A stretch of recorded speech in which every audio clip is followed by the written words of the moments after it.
A young lady by the name of Isabel MacDonald, a reporter for The Nation, has put together one of a fairly typical hit piece, a smear piece, and we invited her on and to talk about it because we knew what it would be, so there was not much point talking about it in advance. And I am delighted to say that, and I understand Isabel is with us right now. Is that correct, Chad? Chad? Okay. Let's welcome to the broadcast Isabel MacDonald of The Nation magazine. Great to have you with us. Yeah, it's a real pleasure for me to be able to have a chance to talk to your listeners, Lou. Thanks for having me on. Well, anytime. I want to ask a question. The headline of this thing, talking about me being a hypocrite, American hypocrite, I think the way you styled it.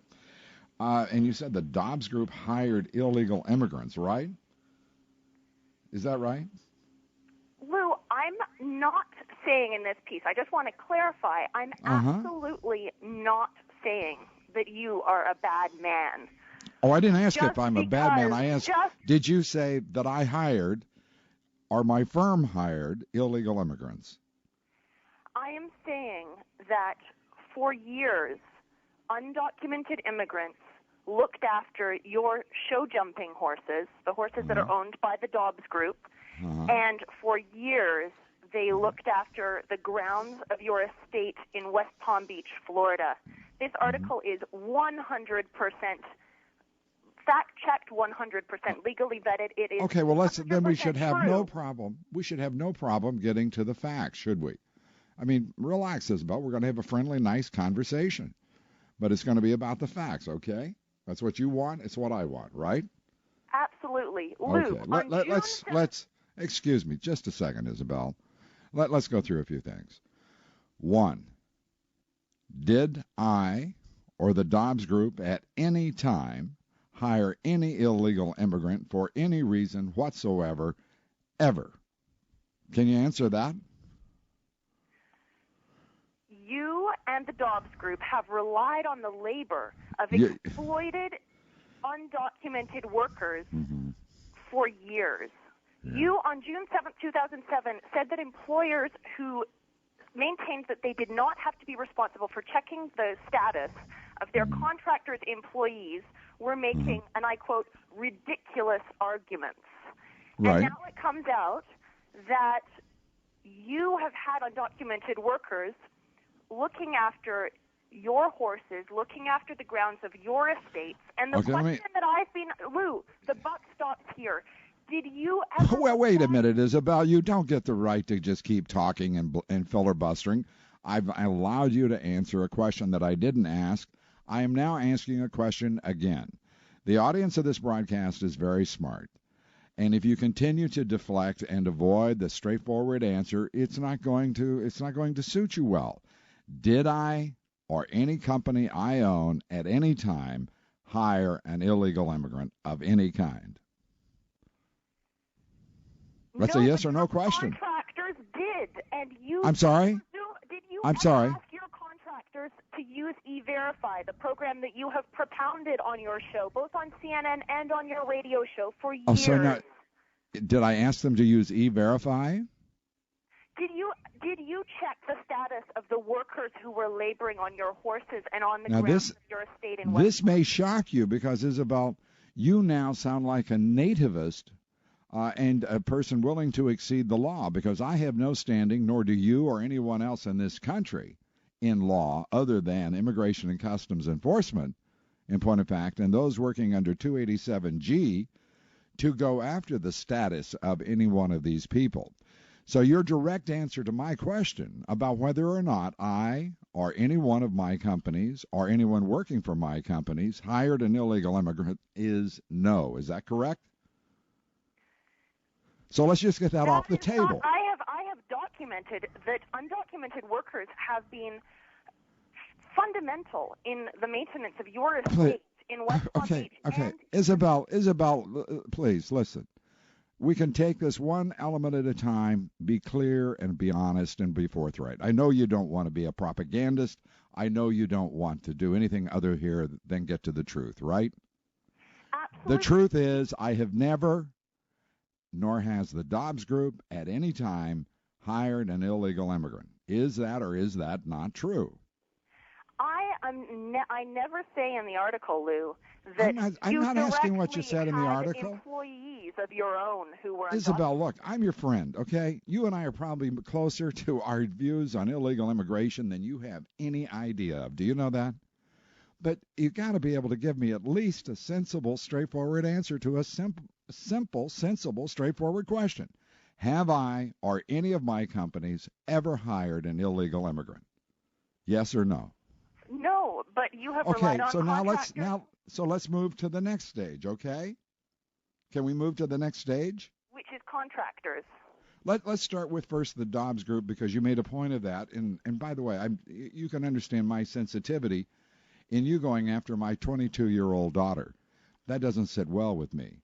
But especially the part where you, by inference, decide that she has, through your unnamed source, full knowledge that somebody was illegal.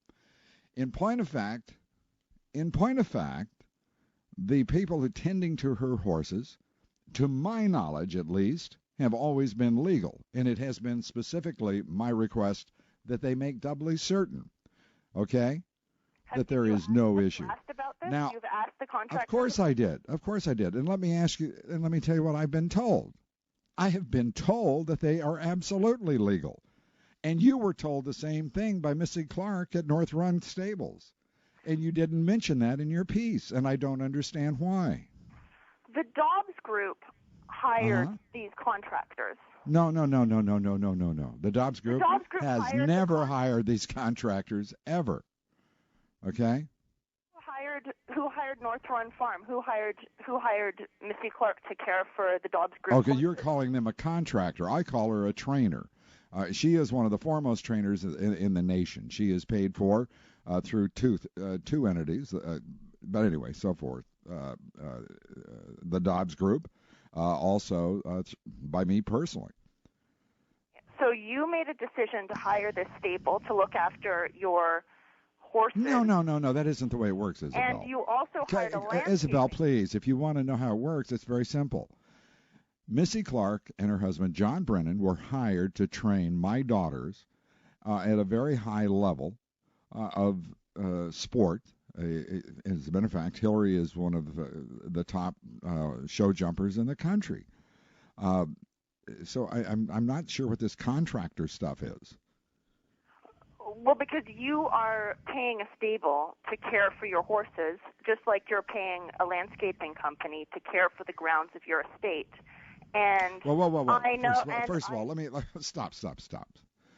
We hire a landscaping company. By the way, do you know how many other people do exactly the same thing in Florida? Just about everybody I know. Absolutely prevalent. I'm sorry. I'm not denying that it's a common practice to hire a landscaper, right. but I also think that this raises. You've talked recently about solutions, moving on towards.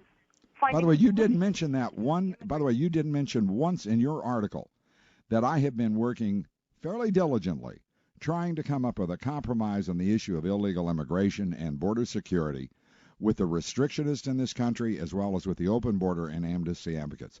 You didn't mention it once in your article, did you? Well, let's talk about it now. Let's talk about solutions, Lou.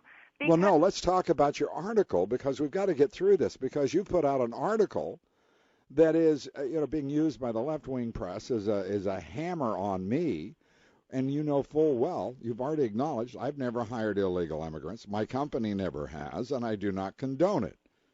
But you make it sound like at some point I denied that there were illegal immigrants in the country. And you didn't mention once in your article, Isabel, that I have always said that the only rational actor in all of this illegal immigration crisis and border security crisis is the illegal immigrant himself and herself. Why did you leave that out? Was that inconvenient to the story? And you bring up the question that I asked one night in 2007. It's actually on several nights. About what is a decent wage, a fair wage, and what would you pay, talking to the audience, how much more would you pay for produce, for a head of lettuce, for for beans, whatever it may be, in order to provide a decent wage to migrant farm workers, most of whom are illegal, by the way. Why didn't you say that the reason I asked that was because I was advocating raising their wages? Why didn't you say that? Was that inconvenient to the story, too? No, Lou, that was implied. That was implied in the article. I know full well. Oh, because the only thing I saw implied was that you supported higher wages.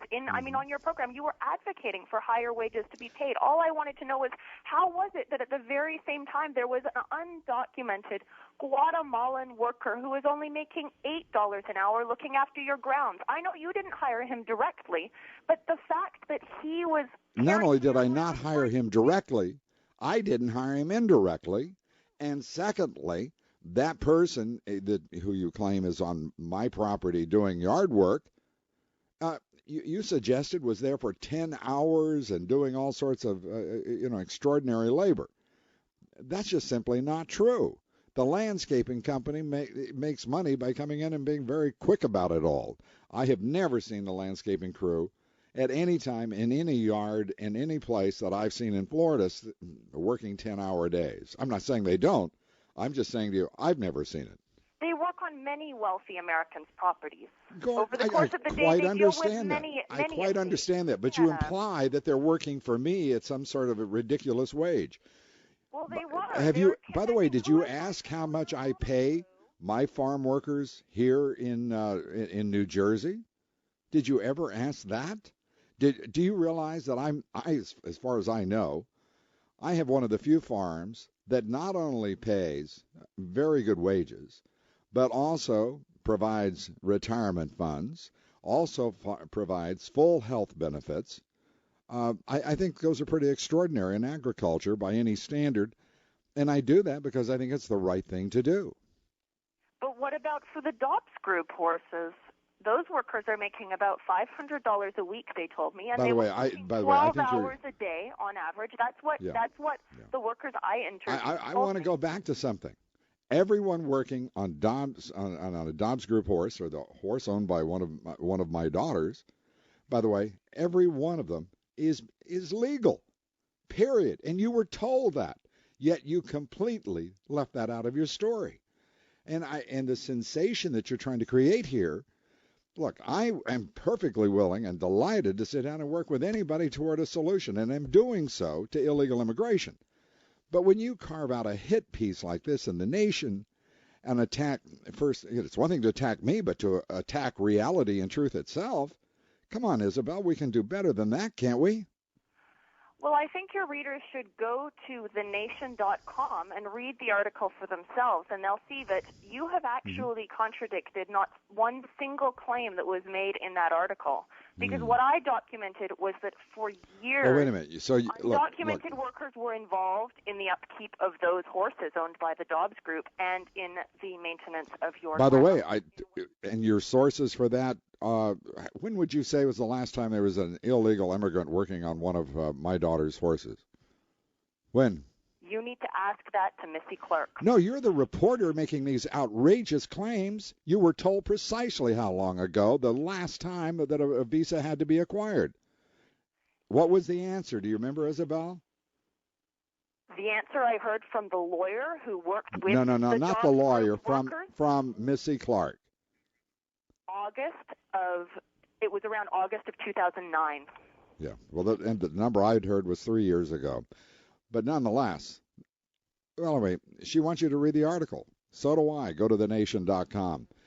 And Isabel, come back soon. We'll talk more truth, justice, and the American way. Thanks so much.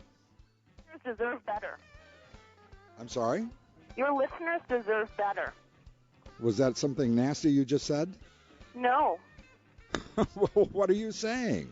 I'm saying your listeners deserve to know the truth. Well, are you saying that they deserve better than going to thenation.com? Because that's the last thing I recommended they do. They deserve better than what you've just said. You haven't actually addressed the claims in the article. Well, Isabel, come back and we'll continue the conversation. But this time, let's try focusing on truth and reality and straightforwardness, okay?